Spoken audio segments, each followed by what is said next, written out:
Hi ಎಲ್ರಿಗೂ ನಮಸ್ಕಾರ. Share marketing Kannada ಚಾನಲ್ಗೆ ನಿಮಗೆ ಸ್ವಾಗತ. ಮೇ 28ರ ಮಾರ್ಕೆಟ್ ಅಪ್ಡೇಟ್ನ ಅಬ್ಸರ್ವ್ ಮಾಡೋದಾದರೆ ಮಾರ್ಕೆಟ್ನಲ್ಲಿ ಇವತ್ತು ಸ್ವಲ್ಪ ವೀಕ್ನೆಸ್ ನೋಡೋದಕ್ಕೆ ಸಿಕ್ಕಿದೆ. ನಿಫ್ಟಿನಲ್ಲಿ 45 ಪಾಯಿಂಟ್ಗಳಷ್ಟು ಕರೆಕ್ಷನ್ ನೋಡೋದಕ್ಕೆ ಸಿಕ್ತು. 22,900ರ ಕೆಳಗಡೆ ನಿಫ್ಟಿ ಕ್ಲೋಸಿಂಗ್ ಅನ್ನು ಕೊಟ್ಟಿದೆ. ಹಾಗೆ ಸೆನ್ಸೆಕ್ಸಲ್ಲಿ ಕೂಡ 220 ಪಾಯಿಂಟ್ಗಳಷ್ಟು ಕರೆಕ್ಷನ್ ನೋಡೋದಕ್ಕೆ ಸಿಕ್ಕಿದೆ. ಬ್ಯಾಂಕ್ ನಿಫ್ಟಿ ಕೂಡ 140 ಪಾಯಿಂಟ್ಗಳಷ್ಟು ಇವತ್ತು ಕರೆಕ್ಟ್ ಆಗಿದೆ. ನಿಫ್ಟಿ ಬೆಳಗಿನ ಸೆಷನಲ್ಲಿ ಪಾಸಿಟಿವ್ ಆಗಿ ಟ್ರೇಡ್ ಆಗ್ತಿತ್ತು. 23,000ದ ಲೆವೆಲ್ನ ಹತ್ತಿರ ಕೂಡ ನಿಫ್ಟಿ ಹೋಗಿತ್ತು. ಬಟ್ 23,000ದ ಲೆವೆಲ್ ನಿಫ್ಟಿ ಕ್ರಾಸ್ ಮಾಡೋದಕ್ಕೆ ಸಾಧ್ಯ ಆಗಿಲ್ಲ. 23,000ದ ಲೆವೆಲ್ ನಲ್ಲಿ ಒಂದು ರೆಸಿಸ್ಟೆನ್ಸ್ ನಿಫ್ಟಿಯಲ್ಲಿ ನೋಡೋದಕ್ಕೆ ಸಿಗ್ತದೆ. ಕಳೆದ 3 ಟ್ರೇಡಿಂಗ್ ಸೆಷನ್ ಗಳಿಂದ ನಿಫ್ಟಿ ಫ್ಲಾಟ್ ಆಗಿ ಟ್ರೇಡ್ ಆಗ್ತದೆ. ಅಂದ್ರೆ 23,000ದ ಲೆವೆಲ್ ನ ಅರೌಂಡ್ ಅಲ್ಲೇ ಟ್ರೇಡಿಂಗ್ ನೋಡೋದಕ್ಕೆ ಸಿಗ್ತದೆ. ಸೊ ಮಾರ್ಕೆಟ್ ನಲ್ಲಿ 3 ದಿನಗಳಿಂದ ಸ್ವಲ್ಪ ವೀಕ್ನೆಸ್ ನೋಡೋದಕ್ಕೆ ಸಿಕ್ಕಿದೆ. ಒಂದು ಬೌನ್ಸ್ ಬ್ಯಾಕ್ ನ ಎಕ್ಸ್ಪೆಕ್ಟೇಷನ್ಸ್ ಕೂಡ ಇರುತ್ತೆ. ಬಟ್ 22,800 ಲೆವೆಲ್ ಅನ್ನ ನಿಫ್ಟಿ ಹೋಲ್ಡ್ ಮಾಡ್ಕೋಬೇಕಾಗುತ್ತೆ.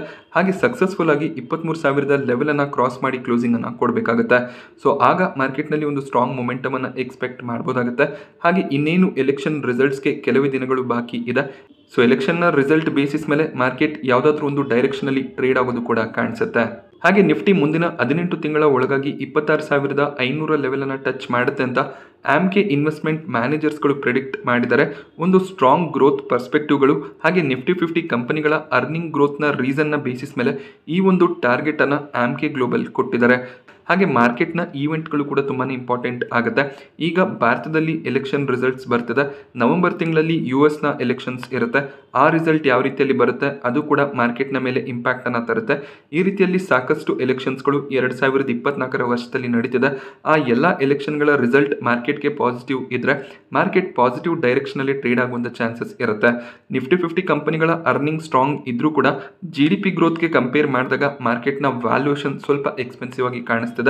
ಆ ಒಂದು ರೀಸನ್ ಇಂದ ಕರೆಕ್ಷನ್ ನ ಎಕ್ಸ್ಪೆಕ್ಟೇಷನ್ಸ್ ಗಳು ಕೂಡ ಇರುತ್ತೆ. ಈಗ ಮಾರ್ಕೆಟ್ ಕರೆಕ್ಟ್ ಆಗಿಲ್ಲ ಅಂದ್ರೂ ಕೂಡ ಸ್ವಲ್ಪ ದಿನಗಳ ನಂತರ ಕರೆಕ್ಟ್ ಆಗಬೇಕಾಗುತ್ತೆ. ಸೊ ಮಾರ್ಕೆಟ್ ನಲ್ಲಿ ಸ್ಟ್ರಾಂಗ್ ಟ್ರೆಂಡ್ ಇದ್ದಾಗೆಲ್ಲ ಹೈಯರ್ ಲೆವೆಲ್ ನಲ್ಲಿ ಸ್ವಲ್ಪ ಪ್ರಾಫಿಟ್ ಬುಕಿಂಗ್ ಕೂಡ ಎಕ್ಸ್ಪೆಕ್ಟೆಡ್ ಇರುತ್ತೆ. ಸೊ ಕರೆಕ್ಷನ್ ಬಂದೇ ಬರುತ್ತೆ. ಅದಾದ್ಮೇಲೆ ಮಾರ್ಕೆಟ್ ನಲ್ಲಿ ಮತ್ತೆ ಅಪ್ ಟ್ರೆಂಡ್ ನೋಡೋದಕ್ಕೆ ಸಿಗುತ್ತೆ. ಸೊ ಖಂಡಿತವಾಗ್ಲೂ ಮುಂದಿನ 18 ತಿಂಗಳಲ್ಲಿ 26,000ರಿಂದ 27,000ದ ಲೆವೆಲ್ಗೆ ನಿಫ್ಟಿ ಹೋಗುವಂತ ಚಾನ್ಸಸ್ ಇರುತ್ತೆ. ಬಟ್ ಈವೆಂಟ್ಗಳು ಸಪೋರ್ಟ್ ಮಾಡಬೇಕಾಗುತ್ತೆ. ಹಾಗೆ ನಿಫ್ಟಿಯ ಟಾಪ್ ಗೇನರ್ಸ್ ಮತ್ತು ಲೂಸರ್ಸ್ ಅನ್ನು ಅಬ್ಸರ್ವ್ ಮಾಡಿದಾಗ ಡಿವಿ ಸ್ಲ್ಯಾಬ್ ಟಾಪ್ ಗೇನರ್ ಆಗಿತ್ತು. ನಿನ್ನೆ ಕೂಡ ಒಳ್ಳೆ ಒಂದು ಪಾಸಿಟಿವ್ ಟ್ರೆಂಡ್ ಡಿವಿ ಸ್ಲ್ಯಾಬ್ ಅಲ್ಲಿ ನೋಡೋದಕ್ಕೆ ಸಿಕ್ಕಿತ್ತು. ಒಳ್ಳೆ ಒಂದು ಪ್ರಾಫಿಟ್ ಗ್ರೋತ್ ಡಿವಿ ಸ್ಲ್ಯಾಬ್ ನಲ್ಲಿ Q4 ನಲ್ಲಿ ನೋಡೋದಕ್ಕೆ ಸಿಕ್ಕಿತ್ತು. ಆದ್ರಿಂದ ಸ್ಟಾಕ್ ಪ್ರೈಸ್ ನಲ್ಲಿ ಒಳ್ಳೆ ಜಂಪ್ ನೋಡೋದಕ್ಕೆ ಸಿಗ್ತದೆ. SBI life insurance, HDFC life ಕೂಡ ಇವತ್ತು 2.5% ನಷ್ಟು ಗೇನ್ ಆಗಿದೆ. ಗ್ರಾಸಿಮ್ ನಲ್ಲಿ ಕೂಡ ಸ್ಟ್ರಾಂಗ್ ಮೊಮೆಂಟಮ್ ಕಂಟಿನ್ಯೂ ಆಗ್ತಿದ್ದು 2% ನಷ್ಟು ಅಪ್ಸೈಡ್ ನೋಡೋದಕ್ಕೆ ಸಿಗ್ತದೆ. ಹೀರೋ ಮೋಟೋಕಾರ್ಪ್ ಕೂಡ ಇವತ್ತು 2% ನ ಗೇನ್ ನೊಂದಿಗೆ ಕ್ಲೋಸಿಂಗ್ ಅನ್ನ ಕೊಟ್ಟಿದೆ. ಟಾಪ್ ಲೂಸರ್ ಲಿಸ್ಟ್ ನಲ್ಲಿ ಅದಾನಿ ಪೋರ್ಟ್ಸ್ ನೋಡೋದಕ್ಕೆ ಸಿಕ್ತು. ಅದಾನಿ ಪೋರ್ಟ್ಸ್ ನಲ್ಲಿ ಒಂದು ಸ್ಟ್ರಾಂಗ್ ಅಪ್ಸೈಡ್ ರ್ಯಾಲಿ ಇತ್ತು. ಬಟ್ ಇವತ್ತು ಸ್ಟಾಕ್ 2% ನಷ್ಟು ಕರೆಕ್ಟ್ ಆಗಿದೆ. ಹಾಗೆ ಪವರ್ ಗ್ರಿಡ್ ನಲ್ಲಿ ಕೂಡ 1.5% ನ ಕರೆಕ್ಷನ್ ನೋಡೋದಕ್ಕೆ ಸಿಕ್ಕಿದೆ. BPCL ಕೋಲ್ ಇಂಡಿಯಾ ಕೂಡ 1.5% ನಷ್ಟು ಕರೆಕ್ಟ್ ಆಗಿದೆ. ಅದಾನಿ ಎಂಟರ್ಪ್ರೈಸಸ್ ನಲ್ಲಿ ಕೂಡ 1.5% ನ ಕರೆಕ್ಷನ್ ನೋಡೋದಕ್ಕೆ ಸಿಕ್ತು.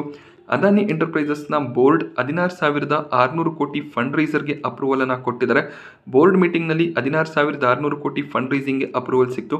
ಈ ಒಂದು ಫಂಡ್ ರೈಸಿಂಗ್ ಅನ್ನ ಕೂಡ QIP ಅಂದ್ರೆ ಕ್ವಾಲಿಫೈಡ್ ಇನ್ಸ್ಟಿಟ್ಯೂಷನಲ್ ಬೈಯರ್ಸ್ ಗಳಿಗೆ ಶೇರ್ಸ್ ಗಳನ್ನ ಅಲಾಟ್ ಮಾಡಿ ರೈಸ್ ಮಾಡುವಂತ ಪ್ಲಾನ್ಸ್ ಅನ್ನ ಅದಾನಿ ಎಂಟರ್ಪ್ರೈಸಸ್ ಮಾಡಿದ್ದಾರೆ. ಈ ಮುಂಚೆ FPO ನ ಪ್ಲಾನ್ಸ್ ಅನ್ನ ಅದಾನಿ ಎಂಟರ್ಪ್ರೈಸಸ್ ಹೊಂದಿದ್ರು. ಸೊ ಇಡನ್ಬರ್ಗ್ ನ ಒಂದು ರಿಪೋರ್ಟ್ ನಿಂದ ಆ FPO ಬಂದಿರಲಿಲ್ಲ. ಈಗ QIP ಮೂಲಕ ಫಂಡ್ ರೈಸಿಂಗ್ ನ ಪ್ಲಾನ್ಸ್ ಅನ್ನ ಅದಾನಿ ಎಂಟರ್ಪ್ರೈಸಸ್ ಮಾಡಿದ್ದಾರೆ. ನಿನ್ನೆ Adani energy solution, Adani transmission 12,500 ಕೋಟಿ ಫಂಡ್ ರೈಸಿಂಗ್ ಗೆ ಅಪ್ರೂವಲ್ ಅನ್ನ ಕೊಟ್ಟಿದ್ರು. ಸೊ ಒಂದು strong fund raising Adani group ನ ಕಂಪನಿಗಳಲ್ಲಿ ನೋಡೋದಕ್ಕೆ ಸಿಗ್ತದೆ. ಕೆಪೆಕ್ಸ್ ಪ್ಲಾನ್ಗಳು ಕೂಡ ಸ್ಟ್ರಾಂಗ್ ಆಗಿದೆ. ಹಾಗೆ ಅದಾನಿ ಗ್ರೂಪ್ ನ ಸ್ಟಾಕ್ ಗಳಲ್ಲಿ ಕೂಡ ಒಂದು ಸ್ಟ್ರಾಂಗ್ ಮೊಮೆಂಟಮ್ ಕಂಟಿನ್ಯೂ ಆಗ್ತಾ ಇದೆ. ಇವತ್ತಿನ FII DII ಡೇಟಾವನ್ನು ಅಬ್ಸರ್ವ್ ಮಾಡಿದಾಗ FIIs ಕಡೆಯಿಂದ ನೆಟ್ ಬೈಯಿಂಗ್ ನೋಡೋದಕ್ಕೆ ಸಿಕ್ಕಿದೆ. ಬಟ್ ಬೈಯಿಂಗ್ ಅಮೌಂಟ್ ಕೇವಲ 65 ಕೋಟಿ ಕಾಣಿಸುತ್ತೆ. ಹಾಗೆ DIIs ಕೂಡ ನೆಟ್ ಬೈಯರ್ಸ್ ಆಗಿ ಕಂಟಿನ್ಯೂ ಆಗ್ತಿದ್ದಾರೆ. 3,231 ಕೋಟಿ ಅಮೌಂಟ್ನ ನೆಟ್ ಬೈಯಿಂಗ್ DIIs ಕಡೆಯಿಂದ ಬಂದಿದೆ. ಐನಾಕ್ಸ್ ವಿಂಡ್ ಲಿಮಿಟೆಡ್ನಲ್ಲಿ ಇವತ್ತು 10% ನ ಲೋವರ್ ಸರ್ಕ್ಯೂಟ್ ನೋಡೋದಕ್ಕೆ ಸಿಕ್ತು. ಇದಕ್ಕೆ ರೀಸನ್ ಪ್ರಮೋಟರ್ ಗ್ರೂಪ್ ಸ್ಟೇಕ್ ಅನ್ನು ಸೇಲ್ ಮಾಡಿದ್ದಾರೆ. 5% ನಷ್ಟು ಸ್ಟೇಕ್ ಸೇಲ್ ಪ್ರಮೋಟರ್ಸ್ಗಳ ಕಡೆಯಿಂದ ಬಂದಿರುವಂಥ ಚಾನ್ಸಸ್ ಇದೆ. 151ರ ಪ್ರೈಸ್ನಲ್ಲಿ ಐನಾಕ್ಸ್ ವಿಂಡ್ನಲ್ಲಿ ಶೇರ್ಸ್ಗಳನ್ನು ಪ್ರಮೋಟರ್ಸ್ ಆಫ್ಲೋಡ್ ಮಾಡಿದ್ದಾರೆ. ಈ ರೀತಿಯಲ್ಲಿ ಪ್ರಮೋಟರ್ಸ್ಗಳು ಶೇರ್ಸ್ಗಳನ್ನು ಸೆಲ್ ಮಾಡಿದರೆ ಮ್ಯಾಕ್ಸಿಮಮ್ ಟೈಮ್ ಅದು ಸ್ಟಾಕ್ಗೆ ನೆಗೆಟಿವ್ ಆಗಿರುತ್ತೆ. ಅದೇ ಒಂದು ನೆಗೆಟಿವ್ ಇಂಪ್ಯಾಕ್ಟ್ ಐನಾಕ್ಸ್ ವಿಂಡಲ್ಲಿ ನೋಡೋದಕ್ಕೆ ಸಿಗ್ತಾ ಇದೆ. ಮೋಸ್ಟ್ ಎಕ್ಸ್ಪೆಕ್ಟೆಡ್ IPOಗಳ ಲಿಸ್ಟ್ನಲ್ಲಿ ನಮಗೆ ಜಿಯೋ ಹಾಗೆಯೇ ರಿಲಯನ್ಸ್ ರಿಟೇಲ್ನ IPO ಕೂಡ ನೋಡೋದಕ್ಕೆ ಸಿಗುತ್ತೆ.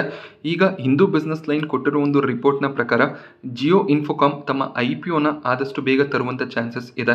ಇನಿಷಿಯಲ್ ಸ್ಟೇಜ್ನಲ್ಲಿ ಡಿಸ್ಕಷನ್ಸ್ ಇದ್ರೂ ಕೂಡ ರಿಲಯನ್ಸ್ ರಿಟೇಲ್ಗಿಂತ ಮುಂಚೆ ಜಿಯೋನ IPO ಬರ್ಬೋದು ಅಂತ ಹಿಂದೂ ಬಿಸ್ನೆಸ್ ಲೈನ್ ಒಂದು ರಿಪೋರ್ಟನ್ನು ಕೊಟ್ಟಿದ್ದಾರೆ. $100 ಬಿಲಿಯನ್ ವ್ಯಾಲ್ಯೂಯೇಷನನ್ನು ಈ ಒಂದು ಕಂಪನಿ ಡಿಮ್ಯಾಂಡ್ ಮಾಡ್ಬೋದು.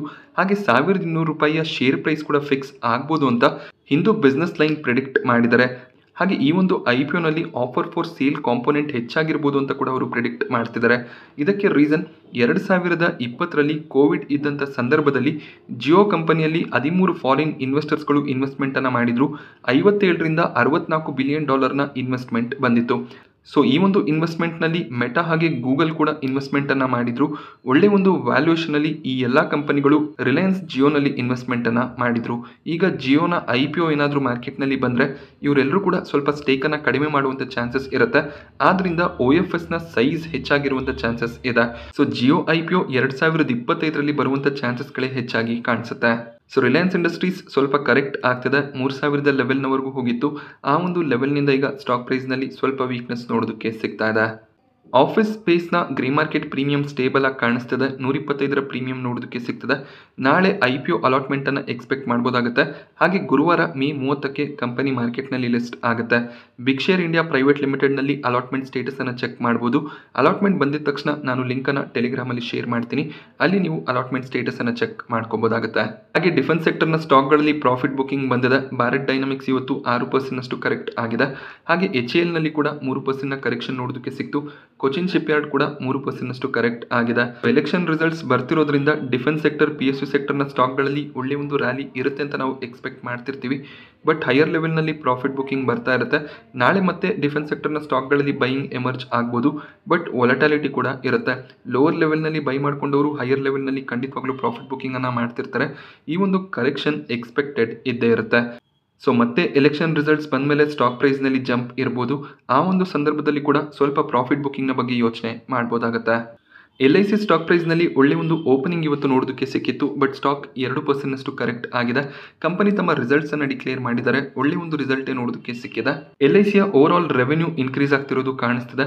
ಹಾಗೆಯೇ 13,784 ಕೋಟಿ ಪ್ರಾಫಿಟ್ಸನ್ನು LIC ಈ ಒಂದು ಕ್ವಾರ್ಟರ್ನಲ್ಲಿ ಡಿಕ್ಲೇರ್ ಮಾಡಿದ್ದಾರೆ. ಇಯರ್ ಆನ್ ಇಯರ್ ಕಂಪೇರ್ ಮಾಡಿದಾಗ ಪ್ರಾಫಿಟ್ ಸ್ವಲ್ಪ ಗೇನ್ ಆಗಿದೆ. ಕ್ವಾರ್ಟರ್ ಆನ್ ಕ್ವಾರ್ಟರ್ ಒಳ್ಳೆ ಒಂದು ಪರ್ಫಾರ್ಮೆನ್ಸ್ LIC ಕಡೆಯಿಂದ ನೋಡೋದಕ್ಕೆ ಸಿಗ್ತದೆ. ಓವರ್ ಆಲ್ ರಿಸಲ್ಟ್ಸ್ ಸ್ಟ್ರಾಂಗ್ ಆಗಿ ಬಂದಿದೆ. ಹಾಗೆ LIC ಡಿವಿಡೆಂಡ್ ಅನ್ನು ಕೂಡ ಅನೌನ್ಸ್ ಮಾಡಿದ್ದಾರೆ. ಹಾಗೆ ಡಿವಿಡೆಂಡ್ ಪೇಮೆಂಟ್ ಡೇಟ್ ಜುಲೈ 19 ಆಗಿರುತ್ತೆ. ₹6 ಫೈನಲ್ ಡಿವಿಡೆಂಡ್ ಅನೌನ್ಸ್ ಆಗಿದೆ. ಈ ಒಂದು ರಿಸಲ್ಟ್ನ ನಂತರ JP Morgan ಸ್ಟಾಕನ್ನು ಕವರ್ ಮಾಡಿ 1340 ಟಾರ್ಗೆಟ್ ಪ್ರೈಸನ್ನು ಕೊಟ್ಟಿದ್ದಾರೆ. ಹಾಗೆ ಸಿಟಿ ಕೂಡ ಬೈ ರೆಕಮೆಂಡೇಶನ್ ಕೊಟ್ಟಿದ್ದು 1300 ಟಾರ್ಗೆಟ್ ಪ್ರೈಸನ್ನು ಕೊಡ್ತಾ ಇದ್ದಾರೆ. ಈಗ LIC 1000 ಪ್ರೈಸ್ನಲ್ಲಿ ಟ್ರೇಡ್ ಆಗ್ತದೆ. ಸೊ ಈ ಒಂದು ಪ್ರೈಸ್ನಿಂದ 25% ಜಂಪ್ ಸ್ಟಾಕ್ ಪ್ರೈಸ್ನಲ್ಲಿ ಬರ್ಬೋದು ಅನ್ನೋದು ಬ್ರೋಕರೇಜ್ಗಳ ವ್ಯೂ ಆಗಿರುತ್ತೆ. ರಿಸಲ್ಟ್ ಸ್ಟ್ರಾಂಗ್ ಆಗಿ ಇದೆ. ನೀವು LIC ಶೇರ್ಸ್ಗಳನ್ನು ಹೋಲ್ಡ್ ಮಾಡ್ತಿದ್ರೆ ಕಂಟಿನ್ಯೂ ಮಾಡ್ಬೋದಾಗುತ್ತೆ. ಬೋರೋಸಿಲ್ ರಿನ್ಯೂವೇಬಲ್ ಸ್ಟಾಕ್ ಪ್ರೈಸ್ನಲ್ಲಿ 5% ಕರೆಕ್ಷನ್ ನೋಡೋದಕ್ಕೆ ಸಿಕ್ಕಿದೆ. ಕಂಪನಿ Q4 ರಿಸಲ್ಟನ್ನು ಡಿಕ್ಲೇರ್ ಮಾಡಿದ್ರು. ಅಷ್ಟು ಒಳ್ಳೆ ರಿಸಲ್ಟ್ ಬೋರೋಸಿಲ್ ರಿನ್ಯೂವೇಬಲ್ನ ಕಡೆಯಿಂದ ಬಂದಿಲ್ಲ. Revenue year on year 8% fall ಆಗಿದೆ.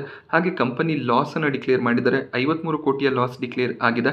ಕಳೆದ ವರ್ಷ 10 ಕೋಟಿಯಷ್ಟು ಪ್ರಾಫಿಟ್ಸನ್ನು ಡಿಕ್ಲೇರ್ ಮಾಡಿದರು. ಸೊ ಡಿಮ್ಯಾಂಡ್ ಕನ್ಸರ್ನ್ಸ್ ಬೋರೋಸಿಲ್ ರಿನ್ಯೂವೇಬಲಲ್ಲಿ ನೋಡೋದಕ್ಕೆ ಸಿಗ್ತದೆ. ಈ ಕಂಪನಿ ಸೋಲಾರ್ ಗ್ಲಾಸ್ ಮ್ಯಾನುಫ್ಯಾಕ್ಚರರ್ ಆಗಿರ್ತಾರೆ. ಫ್ಯೂಚರ್ನಲ್ಲಿ ಬಿಸ್ನೆಸ್ನಲ್ಲಿ ಒಳ್ಳೆ ಒಂದು ಗ್ರೋತ್ನ ಎಕ್ಸ್ಪೆಕ್ಟೇಷನ್ ಇರುತ್ತೆ. ಬಟ್ ಈ ಒಂದು ಕ್ವಾರ್ಟರ್ನಲ್ಲಿ ಪರ್ಫಾರ್ಮೆನ್ಸ್ ಅಷ್ಟು ಸ್ಟ್ರಾಂಗ್ ಆಗಿ ಕಾಣಿಸ್ತಿಲ್ಲ. ಆ ರೀಸನ್ನಿಂದ ಸ್ಟಾಕ್ ಪ್ರೈಸ್ನಲ್ಲಿ ವೀಕ್ನೆಸ್ ಇದೆ. ಬಟ್ ಲಾಂಗ್ ಟರ್ಮ್ನ ಇನ್ವೆಸ್ಟ್ಮೆಂಟ್ ಪರ್ಸ್ಪೆಕ್ಟಿವ್ ಇದ್ರೆ ಈ ಒಂದು ಕಂಪನಿಯನ್ನು ಲಾಂಗ್ ಟರ್ಮ್ಗೆ ಕಂಟಿನ್ಯೂ ಮಾಡ್ಬೋದಾಗುತ್ತೆ. ಮೇ 29ರ ಅರ್ನಿಂಗ್ ಕ್ಯಾಲೆಂಡರನ್ನು ಅಬ್ಸರ್ವ್ ಮಾಡಿದಾಗ ನಾಳೆ ಮೆಜಗಾನ್ ಡಾಕ್ನ ರಿಸಲ್ಟ್ ಬರ್ತಿದೆ. ಹಾಗೆ SJVN, ಸಂವರ್ಧನ್ ಮದರ್ಸನ್, ಇಪ್ಕಾ ಲ್ಯಾಬೊರೇಟರೀಸ್, ಇಮಾಮಿ ಕೂಡ ತಮ್ಮ ರಿಸಲ್ಟ್ಸನ್ನು ಅನೌನ್ಸ್ ಮಾಡ್ತಿದ್ದಾರೆ. ಈ ಕಂಪನಿಗಳು ನಿಮ್ಮ ಪೋರ್ಟ್ಫೋಲಿಯೋನಲ್ಲಿ ಇದ್ರೆ ರಿಸಲ್ಟನ್ನು ನೀವು ಚೆಕ್ ಮಾಡ್ಕೋಬೋದಾಗುತ್ತೆ. ನಾನಿವತ್ತು ನಿಮಗೆ ಮಾರ್ಕೆಟ್ನ ಬಗ್ಗೆ ಕೊಟ್ಟಂಥ ಇನ್ಫಾರ್ಮೇಷನ್ ಇಷ್ಟ ಆದರೆ ವಿಡಿಯೋನ ಲೈಕ್ ಮಾಡಿ. ಹಾಗೆ ಇದೇ ರೀತಿಯ ಮಾರ್ಕೆಟ್ ಅಪ್ಡೇಟ್ಸ್ಗಳಿಗೋಸ್ಕರ ಚಾನಲ್ನ ಸಬ್ಸ್ಕ್ರೈಬ್ ಮಾಡ್ಕೊಳ್ಳಿ. Thank you friends.